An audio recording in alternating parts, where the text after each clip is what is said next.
Can a team lose all its advantage by revealing its own car? McLaren has gotten into very serious trouble. How have Lando Norris and Oscar Piastri been exposed after this double technical and media error? Subscribe to continue uploading more of this type of content now, if we continue.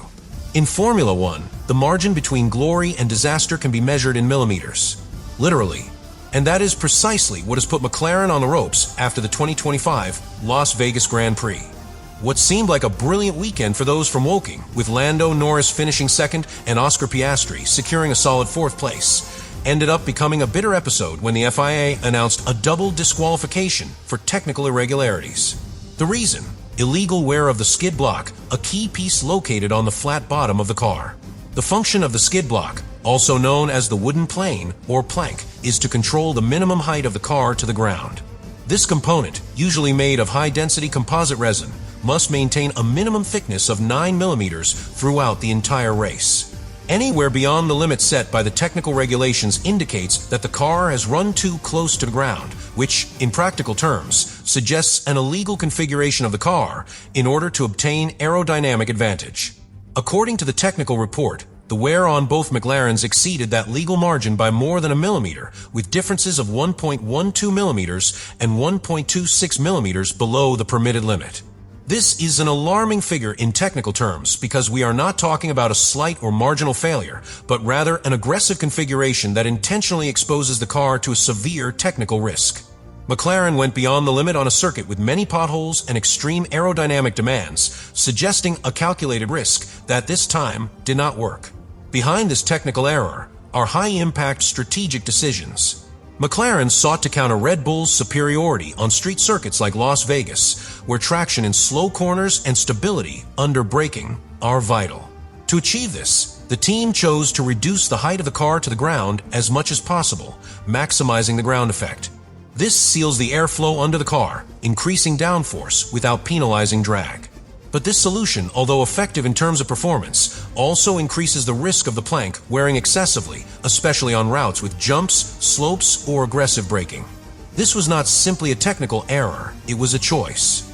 The team opted to squeeze out every tenth to remain competitive at all costs, knowing that they were walking a thin line between legality and infringement. It is an example of the internal pressure that McLaren faces as defending champion, forced to maintain the level of excellence that led them to the Constructors' title in 2024.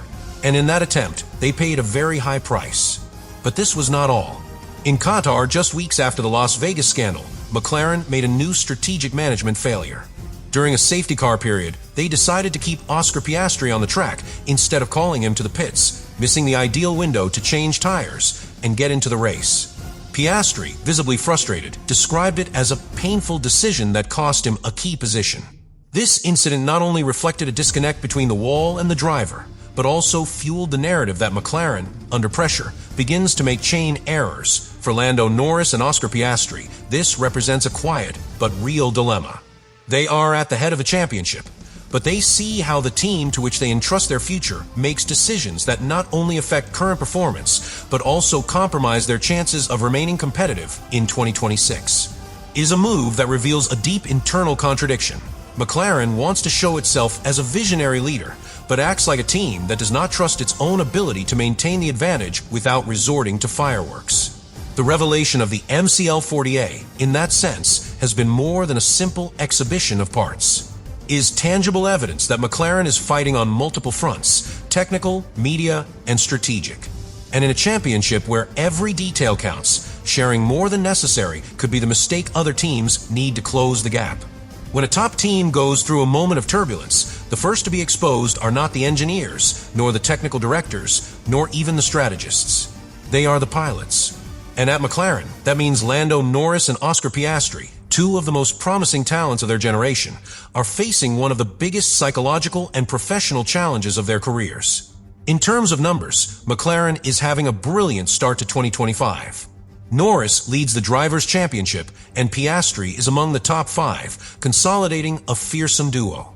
But behind those results lies a complex reality. Both are competing under structural pressure that threatens to wear them down from within. The technical sanctions, the erratic strategic decisions, and the controversial revelation of the MCL40A project have generated constant media noise from which not even they can escape. For Norris, the context is even more delicate. He has been the face of the McLaren project for years, the driver who chose to stay when others left, betting long-term on a team that promised to give him a winning car.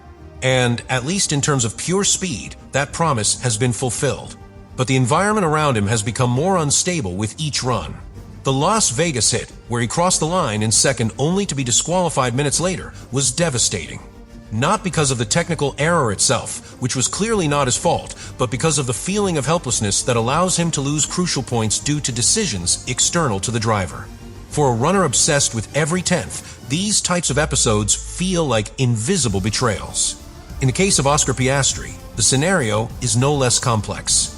The Australian is considered by many to be the greatest young talent since the arrival of Charles Leclerc or Max Verstappen.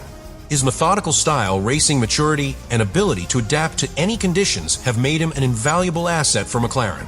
But that also means you're constantly under the microscope.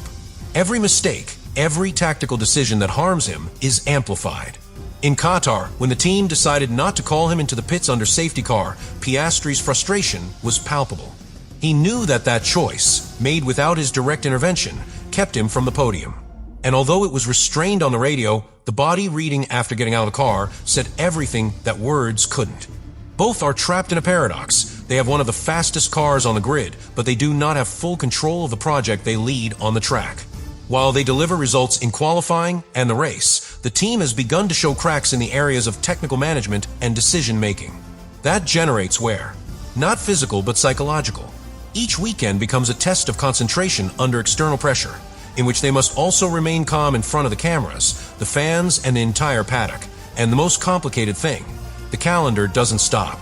After each race comes another, and then another.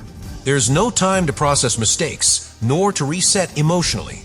The 2025 championship has started with a compressed calendar, where technical updates, extreme weather conditions, and pressure for points force everyone to operate at their highest level.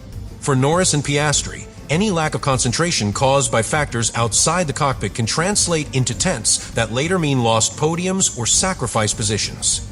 In this environment, maintaining mental and emotional cohesion is as important as having rhythm on the court. What is at stake is not only the 2025 title, but their reputation as drivers capable of leading winning projects even in times of turbulence. Because in Formula One, true character is revealed not when the car is perfect, but when everything around it seems to fall apart. Now, more than ever, the question is not whether McLaren has the car to win. The question is whether their drivers will be able to keep their nerve while the rest of the team resolves their own ghosts. What we are seeing with McLaren is not just a streak of technical errors or questionable decisions. It is a reflection of what happens when a team that has reached the top begins to face the consequences of its own success. Expectations skyrocket, pressure multiplies, and every move both on and off the court becomes a high-risk move. But in this game of pressures, the damage is not always seen in the immediate results, but in the cracks that open in silence. Internal trust, operational stability, external credibility. And therefore, the final question we must ask ourselves is not only technical or strategic. It's human. Can a team sustain its performance if its drivers begin to feel like they are competing with a wall that no longer protects them? Is it possible to remain champion when the mistakes that cost you do not come from the rival car but from yours? Can Norris continue leading the World Championship without breaking down emotionally due to every external failure? Can Piastri maintain the coldness that characterizes him when he sees that his talent is trapped in decisions that he cannot control? Those are the real questions that make the difference between a champion that dominates a season and a team that builds an era. And now I ask you, what would you do if you were McLaren? Would you maintain this aggressive exposure and risk policy? Or would you prioritize stability to protect your drivers and defend the championship? Subscribe to continue uploading more of that content. Now you really think about all this.